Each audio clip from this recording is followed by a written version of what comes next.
زندگی نامه نادرشاه افشار. فکر کن وسط یه میدون جنگ هستی، اسب و شیهه میکشن و شمشیر توی هوا میدرخشن و صدای فرماندهی که سربازاشو برای نبرد آماده میکنه توی فضا پیچیده. این فرمانده کیه؟ کسی نیست جز نادرشاه افشار، یکی از بزرگترین و بی‌رحم‌ترین پادشاهان تاریخ ایران. امروز میخوام داستان زندگی مردی رو تعریف کنم که از یه چوپان ساده به یکی از قدرتمندترین شاه‌های ایران تبدیل شده. کودکی و آغاز سخت زندگی.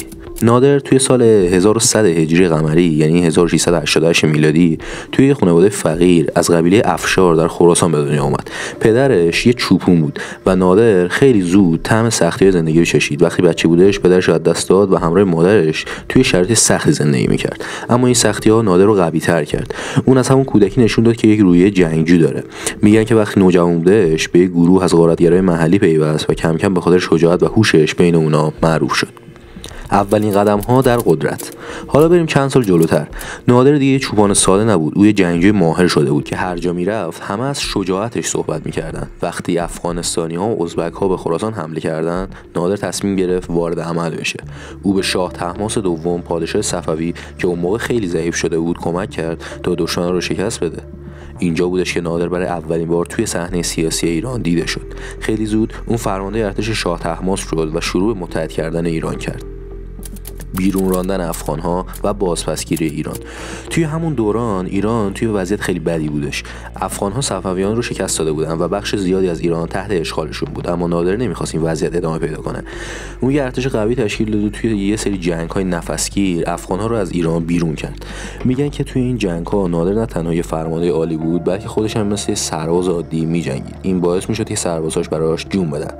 بعد از شکست افغان‌ها نادر به سراغ عثمانی‌ها و روس‌ها رفت و اونا رو هم مجبور کرد که از خاک ایران عقب نشینی کنند. به تخت نشستن نادرشاه. اما نادر فقط یه فرمانده نظامی نبود، او جاه طلبی‌های بزرگی داشت. شاه طهماسپ که به لطف نادر روی تخت نشسته بود نمیتونست که کشور رو اداره کنه. نادر تصمیم گرفت خودش شاه بشه و تو سال 1148 هجری قمری یا همون 1736 میلادی نادر توی یه مجمع بزرگان ایران خودش رو به عنوان شاه اعلام کرد. اون دودمان صفوی رو کنار زد و دودمان افشار رو تأسیس کرد. حالا دیگه نادرشاه بود که شاه ایران بود که می‌خواستش که ایران رو به یکی از بزرگترین قدرت‌های دنیا تبدیل کنه.